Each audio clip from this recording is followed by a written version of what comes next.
राधे राधे प्रिय भक्तजनों, आपका स्वागत है आपके अपने YouTube channel magical world of Achyut पर। आज हम इस वीडियो में राजा निरग के राजा से कच्छप बनने की कथा सुनेंगे। एक राजा था जिसका नाम निरग था। निरग बहुत दयालु और बुद्धिमान था। उसके राज्य की सीमाएं दूर दूर तक फैली हुई थी। उसके पास बहुत सी गायें थीं। एक बार एक ऋषि महल में आए। निरग ने उनका खूब आदर सत्कार किया। राजा के आतिथ्य से ऋषि प्रसन्न हो गए। उन्होंने निरग से कहा, राजन, आपके पास भगवान का दिया सब कुछ है, फिर भी आप उदास क्यों हैं? राजा बोला, ऋषिवर, मैं अपने जीवन से संतुष्ट हूँ। प्रजा मेरा हृदय से सम्मान करती है। मेरा राज्य भी काफ़ी विशाल है, पर पुत्र न होने के कारण मेरा मन बहुत खिन्न हो जाता है। कुछ क्षण के लिए ऋषि ध्यानमग्न हो गए, फिर बोले, हे निरग, कार्तिक मास में तुम प्रतिदिन ब्राह्मणों को 1000 गायों का दान करो। संभव है गौदान से तुम्हारे घर पुत्र पैदा हो जाए। इतना कहकर ऋषि अपने आश्रम में चले गए। कार्तिक मास आया। निरग ने अपनी पत्नी के साथ गंगा स्नान किया, फिर 1000 गाय दान में दे दी। पूरे राज्य में इस बात की चर्चा थी कि महाराजा निरग प्रतिदिन 1000 गौएं दान करते हैं। गाय लेने दूर दूर से ब्राह्मण आने लगे। उसी राज्य में जैमिनी नामक एक ब्राह्मण रहता था। वह महासंतोषी और तपस्वी था। केवल उतना ही दान स्वीकार करता था जिससे उसका काम चल सके। निरग ने जैमिनी से कहा, हे द्विजवर, मैं गोदान करना चाहता हूँ, आप स्वीकार करें।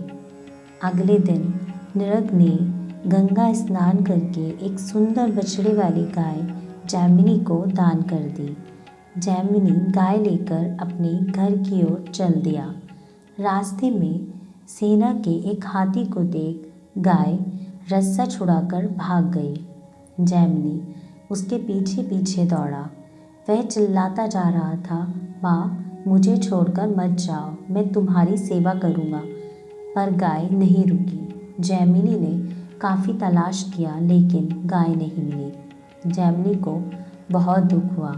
उसने श्राप दे दिया, मैं माता के वियोग में दुखी हूँ। गैया मैया, तुम जहाँ भी रहोगी उस घर में पुत्र वियोग का दुख देखना पड़ेगा। वह गाय भागकर राजा की दूसरी गायों के समूह में जा मिली। सेवकों को पता ही नहीं चला कि उस गाय का दान किया जा चुका है। अगले दिन राजा ने फिर 1000 गाय दान की। वह गाय सोम शर्मा नामक ब्राह्मण के यहाँ दान में चली गई। सोम शर्मा गाय लेकर जा ही रहा था। संयोग से वह जैमिनी के गांव से गुजरा। जैमिनी ने गाय को देखा तो पहचान लिया। जैमिनी ने सोम शर्मा से कहा, यह तो मेरी गाय है, राजा ने मुझे दान दी थी। सोम शर्मा बोला, मुझे भी राजा ने ही दान दी है, मैं अभी लेकर आ रहा हूँ। जैमिनी ने कहा, एक ही गाय को 2 बार दान नहीं किया जा सकता। राजा को इस पाप का फल भुगतना पड़ेगा। मैंने गाय को श्राप दिया है, जिस घर में यह रहेगी वहाँ पुत्र वियोग देखना होगा। सोम शर्मा ने सुना तो वह डर गया। गाय को ले जाकर राजा के पास पहुँचा दिया और पूरी बात सुनाई। निरग तो पुत्र के लिए गोदान कर रहा था। जैमिनी के श्राप को सुन चिंता में डूब गया। इस अपराध से तो उसका सारा दान ही बेकार हो जाएगा। दान दी हुई वस्तु को फिर से दान अपराध ही तो है। जाकर जैमिनी से क्षमा मांगी। जैमिनी बोला, राजन, अपराध का प्रायश्चित तो करना ही होगा। निरग ने वह गाय फिर जैमिनी को देनी चाहिए। जैमिनी बोला, आपने इसे सोम को दे दिया, भला अब मैं इसे कैसे रख सकता हूँ? सोम ने कहा, गाय जैमिनी को दी गई थी, अब मैं इसे नहीं लूँगा। राजा के सामने समस्या पैदा हो गई। अब क्या करें? किसे दें? हार कर पुनः ऋषि के पास पहुँचे। ऋषि ने कहा, दान दी हुई वस्तु अगर कोई स्वीकार नहीं करता तो वह फिर से दाता के पास ही आ जाती है। अतः गाय सहित शाप भी आपको ही झेलना होगा। गाय दान करते समय आपके मन में पाप नहीं था, इसलिए आपके घर पुत्र उत्पन्न होगा। आपने भूलवश अधर्म का कार्य किया है, इस कारण आप पुत्र के साथ नहीं रह पाएंगे। क्यों? नरक ने आश्चर्य से पूछा। ऋषि बोले, जैसे ही आपका पुत्र बोलना सीखेगा आप कछुआ बन जाएंगे। ऋषि की बात सुन नरक उदास हो गया। पुत्र के साथ न रह पाने की पीड़ा उसके चेहरे से साफ झलक रही थी।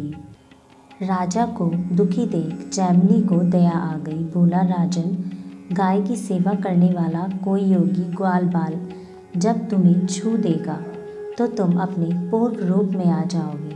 कुछ दिनों बाद राजा के घर पुत्र ने जन्म लिया। पुत्र प्राप्ति के बाद राजा, रानी और राजकुमार सहित तीर्थ यात्रा को गया। वर्ष भर वे विभिन्न तीर्थों पर ही घूमते रहे। एक दिन अचानक राजकुमार बोल उठा। पिताजी। राजकुमार के बोलते ही नृग कछुआ बन गया। वह एक विशाल कुंड में रहने लगा। दुखी रानी राजकुमार को लेकर महल में आ गई।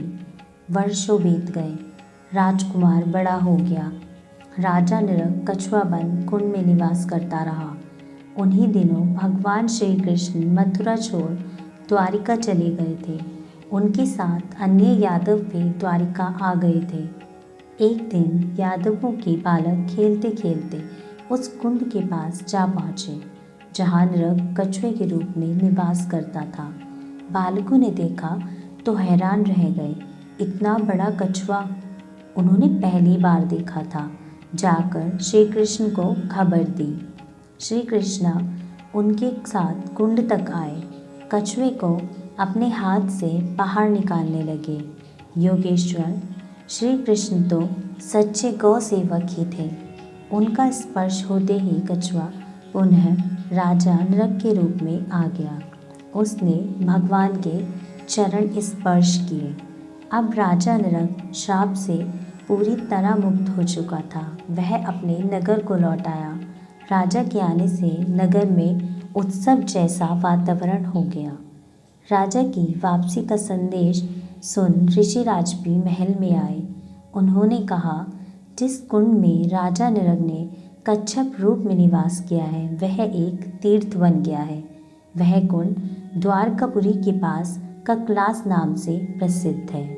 राधे राधे।